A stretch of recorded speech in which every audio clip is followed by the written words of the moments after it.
తీర్థయాత్ర కార్యక్రమానికి స్వాగతం.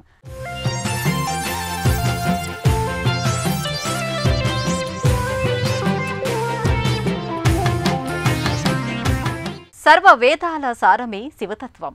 ఆ దివ్యత్వం అడుగడుగునా గోచరించే మహిమాన్విత క్షేత్రాలు పంచారామాలు. భువిపై ఎక్కడ వెతికినా కనిపించని దివ్యధామాలు పంచారామాలు. వాటిలో దక్షిణ భారతదేశంలోని శ్రీ మాణిక్యాంబ సమేత శ్రీ భీమేశ్వర స్వామి కొలువైన ద్రాక్షారామం ఒకటి. ఈ పుణ్య పుడమి లోగిలలో భక్తులు అడుగుపెట్టిన మరుక్షణమే త్రిగుణాతీతమైన దివ్యత్వం ఆవహిస్తుంది. మనసు ఆధ్యాత్మిక పరవళ్లు తొక్కి శివనామస్మరణతో మైమర్చిపోతుంది. ఇది సాక్షాత్తు శివశక్తి అనుగ్రహ క్షేత్రం. మానవ మాతృలకు ఎన్నో జన్మల పుణ్యఫలం పోగులు పడుతుంటే తప్ప అత్యంత మహిమాన్విత తీర్థాలను దర్శించుకునే భాగ్యం కలగదని భక్తుల విశ్వాసం. అంతటి మహిమాన్వితమైన శ్రీ మాణిక్యాంబ సమేత శ్రీ భీమేశ్వర స్వామి కొలువైన ఆరామాన్ని భక్తి శ్రద్ధలతో దర్శించి తరిద్దాం రండి.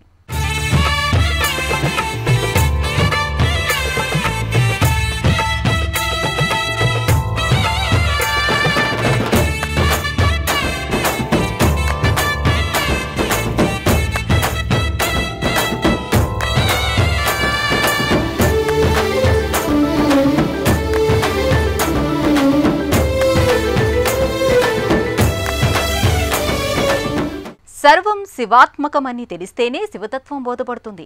ప్రకృతి మాయలో పడకుండా తనని తాను రక్షించుకునేవాడు మాత్రమే స్వప్రకాశమైన పరమేశ్వరుని దర్శించగలుగుతాడు.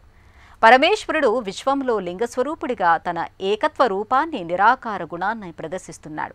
బ్రహ్మ విష్ణువులు సైతం నిరాకార లింగ ఆద్యంతాలని దర్శించలేని అనంత శక్తి జ్ఞాన సామ్రాజ్యం పరమేశ్వరుడిది. మచ్చుక్కైనా కనిపించని మాయలేని ప్రదేశమే కైలాసం. భ్రాంతి విభ్రాంతులకు లొంగని వ్యక్తావ్యక్త జ్యోతిస్వరూపుడు. గోదావరి నదీ తీరాన శ్రీ మాణిక్యాంబ సమేత శ్రీ భీమేశ్వర స్వామిగా ద్రాక్షారామంలో కొలువైన అరుదైన ఈ ఆరామ క్షేత్రంలోకి ప్రవేశించి ఇహపర పుణ్యాలను వరంగా పొంది తరిద్దాం రండి. పవిత్ర గోదావరి నది ఆరంభం నుండి కడలిలో కలిసే కడ వరకు గోదావరి నదీ తీరాన ఎన్నో దివ్యధామాలు వెలసి మానవాళిని పునీతం చేస్తున్నాయి. శ్రీశైలం, ద్రాక్షారామం, శ్రీకాళేశ్వరం ఈ 3 దివ్యక్షేత్రాల నడుమ ఉన్న ప్రదేశాన్ని త్రిలింగ దేశంగా వ్యవహరిస్తారు. కాలక్రమేణా అదే తెలుగు ప్రాంతంగా స్థిరపడింది. త్రిలింగ క్షేత్రాలలో ఒకటిగా, పంచారామాల్లో ఒకటిగా, అష్టాదశ శక్తిపీఠాలలో ద్వాదశ శక్తిపీఠంగా, దక్షిణ కాశీగా, వ్యాసకాశీగా ద్రాక్షారామానికి ఎంతో ప్రాశస్త్యం ఉంది. శిల్పకళాభిరామంగా, శాసనాల భాండాగారంగా ద్రాక్షారామ భీమేశ్వర స్వామి క్షేత్రం నిత్యం ఆధ్యాత్మిక శోభతో అలరారుతోంది. ఈ దివ్యక్షేత్రానికి 4 దిక్కుల 4 గోపుర ద్వారాలు నెలకొని ఉన్నాయి. వాటిలో తూర్పు ద్వారం దగ్గర ఉన్న సప్త గోదావరి తీర్థంలో భక్తులు పవిత్ర స్నానాలు ఆచరిస్తారు. భక్తులు దక్షిణముఖ గోపుర ద్వారం నుండి ఆలయ ప్రాంగణంలోకి ప్రవేశిస్తారు. పశ్చిమ గోపుర ద్వారం అతి పెద్దదిగా గోచరిస్తుంది.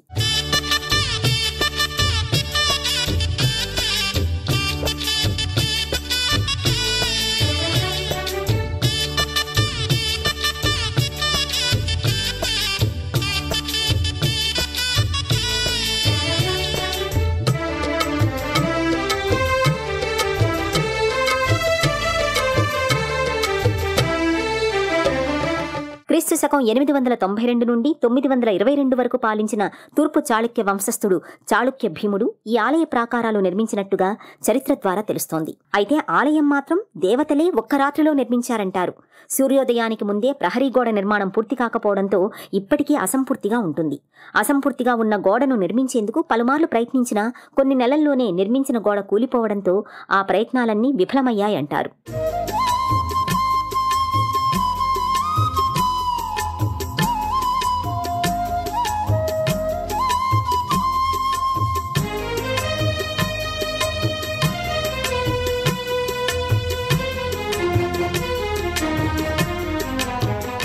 భీమేశ్వర స్వామి దేవస్థానం ద్రాక్షారామ ఇంద్రగంటి రామారావు చండీ హోమ పండిట్ భీమేశ్వరాలయం. ఇక్కడ ద్రాక్షారామ భీమేశ్వర స్వామి పంచారామాలు ఒకటిగా అమ్మవారి శక్తిపీఠాల్లో 12వ పీఠంగా వైరాజ్యంలో దివ్యక్షేత్రంలో ప్రతిరోజు కూడా స్వామివారి ప్రాతకాలంలో ప్రథమాభిషేక సేవ, అనంతమందు దశ సేవ, నిత్య చండీ హోమం, అదేవిధంగా ప్రథమాభిషేకం, కుంకుమార్చన, హోమాది కార్యక్రమాలు, ప్రతి శుక్రవారం రాహుకాల కుంకుమార్చన, దసరా ఉత్సవాలు 9 రోజులు కూడా అమ్మవారు విశేషంగా కుంకుమార్చనలు, చండీ హోమాలు, కార్తీక మాస నెలలో కూడా విశేషమైన భక్తజన సందోహంతో స్వామివారి విశేషంగా అభిషేకాలు, లక్ష బిల్వార్చనలు, లక్ష కుంకుమార్చనలు ఇలాంటి కార్యక్రమాలు ప్రతి సంవత్సరం కూడా మాఘమాసంలో వచ్చే భీష్మ ఏకాదశి, మాఘశుద్ధ ఏకాదశి రోజున స్వామివారి తిరికళ్యాణ మహోత్సవం 5 రోజుల కళ్యాణోత్సవాలు, బ్రహ్మోత్సవాలు జరుగుతాయి. ఇక్కడ 5 రోజులు కూడా శ్రీ మాణిక్యాంబ సమేత శ్రీ భీమేశ్వర స్వామి కొలువైన క్షేత్రంలోకి అడుగిడిగిన భక్తులు ముందుగా భీమేశ్వర స్వామి వారిని దర్శించుకున్నాక మాత్రమే మిగతా దేవతామూర్తులను దర్శించాలి. అలా చేయకపోతే క్షేత్ర దర్శన ఫలితం ఉండదని భీమఖండంలో శ్రీనాథుడు చెప్పాడని పండితులు చెప్తారు. అంతేకాదు భీమఖండంలో ద్రాక్షారామం ఆత్మవిముక్తి పొందటానికి, సుఖమయ జీవితాన్ని పొందటానికి అర్హమైన క్షేత్రంగా చెప్పబడింది. ఉత్తరాది నుంచి వింధ్యాపర్వత శ్రేణులు దాటి దక్షిణాదికి వచ్చిన అగస్త్య మహర్షి కూడా కొన్నాళ్ళు ఈ క్షేత్రంలో ఉన్నాడని విశ్వసిస్తారు భక్తులు. వ్యాసుడు ద్రాక్షారామం వచ్చి శివుణ్ణి అర్చించి దక్షిణ కాశీగా అంగీకరించడంతో ఇది వ్యాసకాశీగా కూడా ప్రఖ్యాతి చెందింది. ద్రాక్షారామంలోని భీమేశ్వరుడి భోగలింగానికి ఆలయాన్ని దేవతలే నిర్మించారని ప్రతీతి. 14 అడుగుల పొడవున్న భోగలింగం ఇది. స్వామివారు అలా ఎదిగిపోతుండడంతో సూర్యనారాయణ స్వామి స్వయంగా వచ్చి అభిషేకం చేయడంతో స్వామి పెరుగుదల ఆగిందని చెబుతారు. ఈ స్వామివారి పాదభాగం లోపల 2 ప్రదక్షిణ మార్గాలు చీకటిగా ఉంటాయి. పూర్వం ఈ ప్రదక్షిణ మార్గాలలో గర్భాలయంలో వెలుగు కోసం గోడలపైన రాజులు నవరత్నాలను పొదిగారు. నవరత్నాల కాంతిలో భక్తులు ప్రదక్షిణలు చేసేవారట. అయితే పూర్వం ఈ ఆలయంపై అనేక మంది దండయాత్రలు చేసినట్టుగా చరిత్ర ద్వారా తెలుస్తోంది. ఈ నేపథ్యంలోనే గోడలపై ఉన్న వజ్రాలను వాళ్లు కొల్లగొట్టారు. ఇప్పటికీ ఈ గోడలపై గుణపాల గుర్తులు కనిపిస్తాయి. అప్పటి నుంచే ఈ ప్రాంతం చీకటి కోణంగా వ్యవహారంలోకి వచ్చింది. స్వామివారు కింది నుంచి 14 అడుగులు ఉంటారు. స్వామి స్ఫటికాకార లింగం పాదభాగంలో నల్లగాను, పైభాగమంతా స్ఫటికంగా గోచరిస్తుంది. మూలస్థానం దర్శనం చేసిన తరువాతే పై అంతస్తులోని స్వామివారి అర్చారూపాన్ని దర్శించుకునే ఆనవాయితీ. భీమేశ్వర స్వామికి నిత్యం చేసే అభిషేకాలను కనులారా చూస్తే చాలు పాపాలన్నీ పటాపంచలవుతాయని భక్తుల అమిత విశ్వాసం. జగమేలు శివశంకర్రా,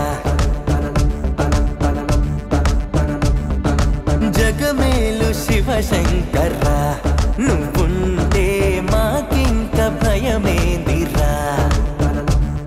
ఎద నిండుగా నువ్వుండగా చిరునవ్వులన్నీ మావేరా. మీ కంటి చూపు చిటికేస్తే చాలు కలగన్న మాట నిజమైపోతదిరా. జీవనం మరణం వాపి శ్రేయో భీమేశవర్తనే అంటారు.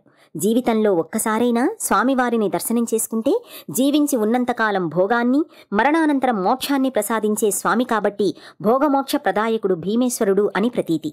7 జన్మ కృతం పాపం నశిస్తే కాని భీమేశ్వర స్వామివారి దర్శనం మానవ మాతృలకు సాధ్యపడదని పండితులు చెబుతారు. అంతటి మహిమాన్వితమైన స్వామివారికి భక్తులు త్రికరణ శుద్ధిగా నమస్సులు అర్పించి మొక్కుకుంటారు. అభీష్టాలను నెరవేర్చమని పరిపరి విధాలా స్వామివారిని స్తుతిస్తారు.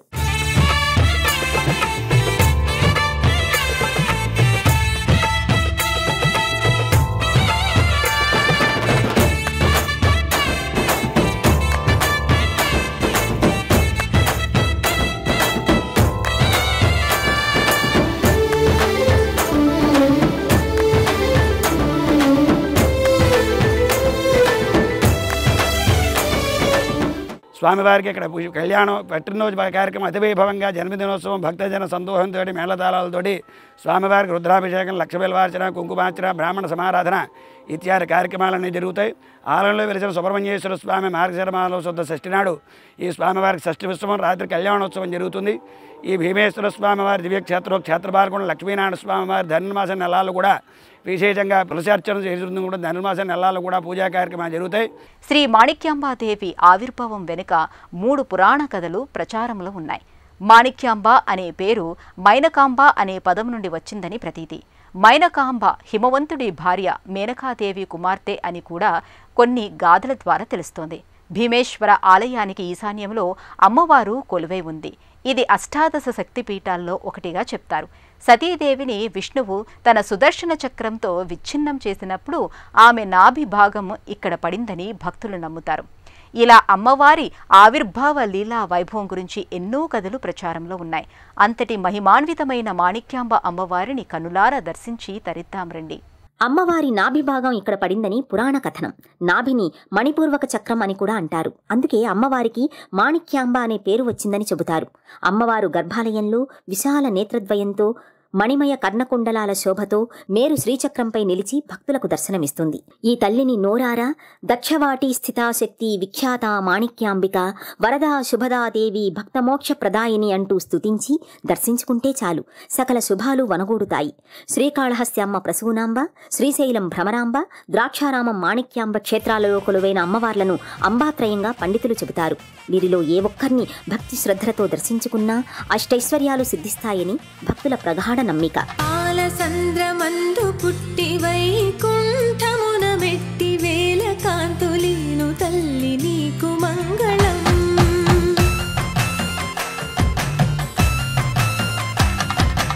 అమ్మవారి శక్తిపీఠాల్లో 12వ పీఠంగా వీరాజుల దివ్యక్షేత్రం దక్షుడి యజ్ఞ దక్షారామ. ఇది కాలక్రమేణా ద్రాక్షారామ అని పేరు వచ్చిందని దక్షుని యొక్క మొట్టమొదటి సతీదేవి దాక్షాయిని దక్షయజ్ఞాన్ని పిలవకుండా వెళ్ళి అమ్మవారు అవమానింపబడి అగ్నిలో పడి దేహత్యాగం చేస్తే ఈ శరీరాన్ని నంది కైలాసాన్ని తీసుకెళ్తే ఈశ్వరుడు భుజాలు పేసు తాండవం చేస్తుంటే విష్ణుమూర్తి వారు సుదర్శన చక్రం చేరి అమ్మవారి దేహాన్ని 18 భాగాల కింద ఖండించినట్టుగాను ఇక నాభిస్థానం పడిన అమ్మవారి శరీరాల్లో నాభిన సంస్కృతంలో మాణిక్యం అంటారు. అమ్మవారి పేరు మాణిక్యాంబగా చెబుతారు. ఈ శక్తిపీఠంలో విశేషం ఏంటంటే అమ్మవారి శ్రీచక్రం మీద ఉండడం చాలా విశేషం. మిగతా 17 చోట్ల అమ్మవారి శ్రీచక్రం వేరుగా అమ్మవారు వేరుగా ఉంటారు. ఇక్కడ సాక్షాత్తు శ్రీచక్రం మీద అమ్మవారు వెలిసించి ఆదిశంకరాచార్య అమ్మవారిని ప్రతిష్ఠ చేసి ఇక్కడ శ్రీచక్రమైన అమ్మవారు చెందినట్టుగాను ఇచ్ఛాశక్తి జ్ఞానశక్తి క్రియాశక్తి స్వరూపునిగా అమ్మవారి శ్రీచక్రమైన ఉండడం చాలా విశేషం. శ్రీ మాణిక్యాంబ సమేత భీమేశ్వర స్వామి ఆలయంలో దాదాపు 26 మందికి పైగా పరివార దేవతలు కొలువై ఉన్నారు. భక్తులు మూల దేవతలను దర్శించిన అనంతరం ఉపాలయాల్లో కొలువైన దేవతామూర్తులను సైతం దర్శించుకుంటారు. ఈ క్షేత్రంలో కొలువైన దుండి గణపతిని దర్శిస్తే సాక్షాత్తు కాశీలోని దుండి గణపతిని దర్శించుకున్న భాగ్యం కలుగుతుందంటారు. ఇలాంటి మహిమాన్వితమై ఎందరో దేవతామూర్తులు దర్శన భాగ్యాన్ని మనము కూడా పొందుదాం రండి. శ్రీ మాణిక్యాంబ సమేత శ్రీ భీమేశ్వర స్వామి కొలువైన ఆలయం 5 అంచెలుగా నిర్మితమయ్యింది. ప్రధాన ద్వారం వద్ద దుండి గణపతి, నాట్య గణపతి భక్తులకు దర్శనమిస్తారు. దుండి గణపతిని దర్శనం చేసుకున్న భక్తులు ఆలయంలోకి ప్రవేశించగానే కుడివైపు క్షేత్రపాలకులైన లక్ష్మీ సమేత నారాయణ స్వామి వార్ల దర్శన భాగ్యం లభిస్తుంది. ఈ స్వామివారిని త్రేతాయుగంలో శ్రీరామచంద్రమూర్తి ప్రతిష్ఠించారని స్థలపురాణం ద్వారా తెలుస్తోంది. భీమేశ్వరుడి ఆలయం వాయుదిగ్భాగంలో సప్తకోటి లింగేశ్వరుణ్ణి ప్రతిష్ఠ చేసి శ్రీరామచంద్రుడు వచ్చి వెళ్లినట్లు జ్ఞాపకార్థం కోసం లక్ష్మీ సమేత నారాయణ స్వామివారిని ప్రతిష్ఠించడం జరిగిందంటారు. ఈ క్షేత్రంలో లక్ష్మీనారాయణ స్వామివారు భద్రాచలంలో సీతారామచంద్ర స్వామివారి మూర్తిలా అచ్చం అలాగే స్వామివారి కుడితొడపై అమ్మవారు ఆసీనురాలై ఉంటుంది. లక్ష్మీనారాయణ స్వామివారిని శ్రీరామచంద్రుల వారు ప్రతిష్ఠించారు కాబట్టి ఇక్కడ దాసాంజనేయ స్వామివారు సైతం కొలువై ఉంటారు. ఇక్కడ నేను ప్రతిసారి భీమనాథుడు దర్శనం చేసుకోవటానికి మాణిక్యాంబ అనుగ్రహం ఎప్పుడూ చేస్తాడు. కరుణాకటం దక్షిణ కాశీ, ఇది కాశీతో సమానం. కాశీ కన్నా ఎక్కువగా భక్తులు వస్తూ ఉంటారు ఇక్కడికి. భక్తులందరూ ఇక్కడికి ప్రతి గ్రామం నుండి ఇక్కడికి వస్తూ ఉంటారు. ఈ ఈశ్వరుడికున్న అనుగ్రహం చాలా మంచిగా ఏదనుకుంటే అది నెరవేరుతుంది. ఈశ్వరుడు కరుణాకటాక్షం ఇస్తారు మనకి. మాణిక్యాంబ కూడా అంతే. భీమేశ్వర స్వామి సమేత మాణిక్యాంబాదేవి ఇద్దరు మనకి తోడుగా ఉంటారు, తల్లిదండ్రులు తోడు. కుమారస్వామి భక్తులు భూమిపై ఏ క్షేత్రాన్ని దర్శించినా కలగని ఫలం ఇక్కడ పంచాయతనముపై సుబ్రహ్మణ్య స్వామి వారిని దర్శిస్తే చాలు అష్ట సౌభాగ్యాలు కలుగుతాయంటారు. ఈ క్షేత్రంలో సుబ్రహ్మణ్య స్వామి దర్శనంతో కుజ నక్షత్ర దోషాలు సైతం తొలగిపోతాయని ప్రతీతి. అంతేకాదు ఇదే క్షేత్ర ప్రాంగణంలో వీరముడి ఆంజనేయ స్వామి, కాలభైరవుడు, భీమసభ వంటి పలు ఉపాలయాలు నెలకొని ఉన్నాయి. ఈ దేవతల దర్శనం భక్తులకు ఆధ్యాత్మిక తృప్తిని ప్రసాదిస్తుంది. స్వామివారిని దర్శించుకుని బయటకు రాగానే ఎడమవైపు సుబ్రహ్మణ్య స్వామివారు పంచాయతనం మీద దర్శనమిస్తారు. ఇలా పంచాయతనంపై దర్శనమిచ్చే సుబ్రహ్మణ్య స్వామివారిని దర్శించుకుంటే భక్తుల అభీష్టాలు నెరవేరుతాయని అనాదిగా వస్తున్న భక్తుల విశ్వాసం. వాసుకి, తక్షకి, కర్కోటక, మానస సమేత సుబ్రహ్మణ్య స్వామివారు ఇక్కడ దర్శనమిస్తారు. భార్యాభర్తలు 2 సర్పాల కలయికగా స్వామివారు అష్టబంధనంలో భక్తులకు దర్శనమిస్తారు. వివాహం కానివారు, సంతాన భాగ్యం లేనివారు, కుజదోషం ఉన్నవారు, నక్షత్ర దోషాలు ఉన్నవారు పంచాయతనం మీదున్న స్వామివారికి అభిషేకం చేసుకుంటే సకల దోషాలు పరిహారమవుతాయని భక్తుల విశ్వాసం.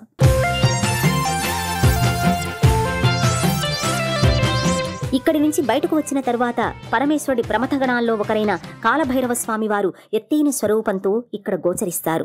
కాశీలో కాలభైరవ స్వామికి ఎంతటి వైశిష్ట్యముందో అంతే వైశిష్ట్యం ఇక్కడి కాలభైరవ స్వామికి ఉందని పండితులు చెబుతారు.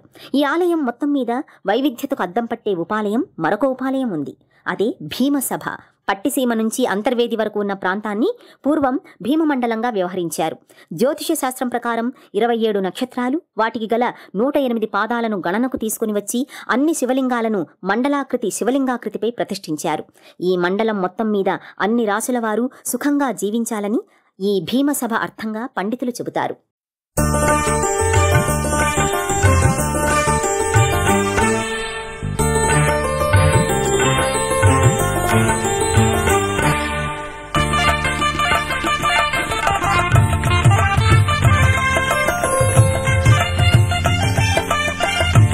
ఓం నమ శివాయ.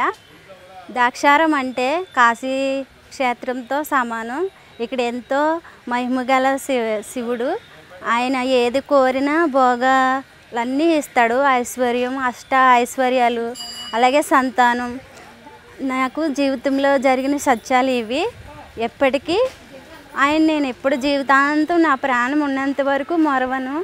ఈ భీమేశ్వరుడికి 8 దిక్కులలో 8 శివలింగాలను చంద్రుడు స్వయంగా ప్రతిష్ఠించాడని విశ్వాసం.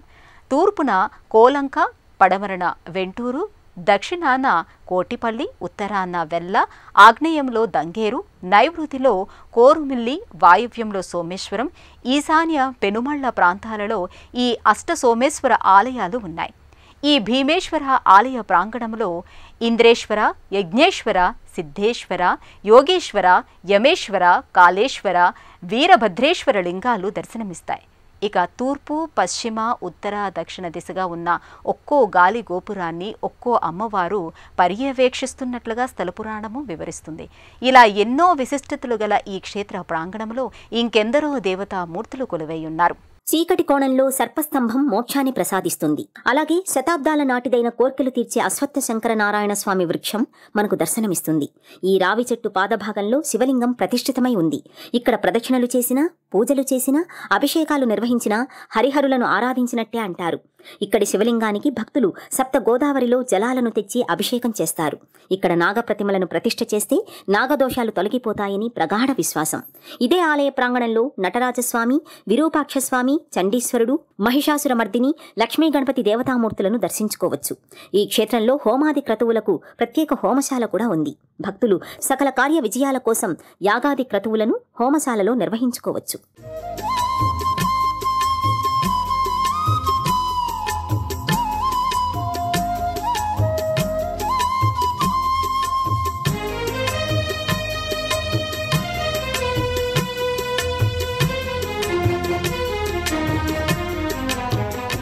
ఈ స్వామి చాలా అద్భుతమైన శక్తిగల మహానుభావుడండి. ఈ స్వామిని ఒకసారి దర్శిస్తే మన కోరికలన్నీ తీరతాయండి. ఈ స్వామిని ప్రతి ఒక్కరూ దర్శనం చేసుకొని అద్భుతమైన ఫలితాలు ఉంటాయండి. ఈడ అమ్మవారి శక్తిపీఠం ఉంది. ఈ శక్తిపీఠము చూసిన వారికి, విన్నవారికి అద్భుతంగా మన కోరికలన్నీ తీరతాయండి. ఈ స్వామిని ప్రతి ఒక్కరూ చూసి తరించాలని కోరుకుంటున్నానండి. శ్రీ మాణిక్యాంబ సమేత భీమేశ్వర స్వామి వారి క్షేత్ర దర్శనార్థము వచ్చే భక్తులు ఈ క్షేత్రాన్ని ఎలా చేరుకోవాలో ఇప్పుడు చూద్దాం. ప్రతినిత్యం భక్తులు ఇతర రాష్ట్రాల నుండి కూడా వచ్చి ద్రాక్షారామ శ్రీ మాణిక్యాంబ సమేత శ్రీ భీమేశ్వర స్వామిని దర్శించుకుని వెళుతుంటారు. దీనికి దగ్గరలోనే అన్నసత్రం కూడా ఉంది. సామర్లకోట వరకు రైలు మార్గం ద్వారా వచ్చి అక్కడి నుండి బస్సు లేదా ఆటో ద్వారా ద్రాక్షారామం చేరుకోవచ్చు. ఇక శ్రీ మాణిక్యాంబ సమేత భీమేశ్వర స్వామి వారి ఆలయ దర్శన వేళలు ప్రతిరోజు ఉదయం 5 గంటల నుండి మధ్యాహ్నం 12 గంటల 15 నిమిషాల వరకు, సాయంత్రం 3 గంటల నుండి రాత్రి 8 గంటల వరకు ఆలయం భక్తుల సందర్శనార్థం తెరిచి ఉంటుంది. ఈ ఆలయాన్ని 7వ శతాబ్దంలో చాళుక్యుడు రాజు కట్టించాడు. విశేషమైన దివ్యక్షేత్రంలో భక్తులంతా కూడా ఉదయం నుంచి కూడా స్వామివారి దర్శనాలు, పూజలు చేసుకుని తెరుస్తుంటారు. మంగళం భీమనాథార్య మాణిక్య వల్లభాయుధే దక్షవాటి నివాసార్య భీమనాథార్య మంగళం. నమః పార్వతీపతరే హర హర మహాదేవ. సర్వే జనా శుకునో భవంతు. మాణిక్యాంబరమేర్ భీమేశ్వర దివ్యానుగ్రహ ప్రసాద సిద్ధిరస్తు.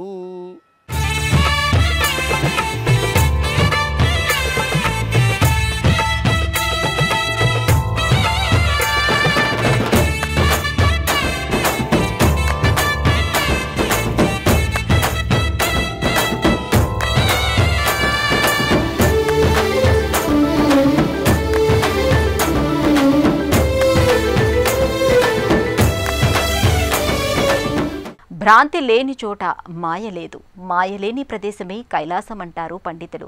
ఈశ్వరుడు జ్ఞానస్వరూపుడై జ్యోతిస్వరూపుడై వెలుగొందుతాడు. ఏకరూపుడైన శివుడు అవ్యక్తమై వ్యక్తమైన ఈ ప్రపంచాన్ని లయం చేసుకుంటున్నాడు. వేదసారమైన అద్వైత మార్గంలో పయనించిన వారికి శివదర్శనం చాలా సులభంగా లభిస్తుంది. అంతటి మహిమాన్వితమైన శ్రీ మాణిక్యాంబ సమేత భీమేశ్వర స్వామి వారి క్షేత్ర దర్శన భాగ్యం మీ అందరికీ కలగాలని ఆశిస్తూ మరో తీర్థయాత్రలో మరో క్షేత్ర సందర్శనంతో మళ్ళీ కలుసుకుందాం. అంతవరకు సెలవు. నమస్కారం.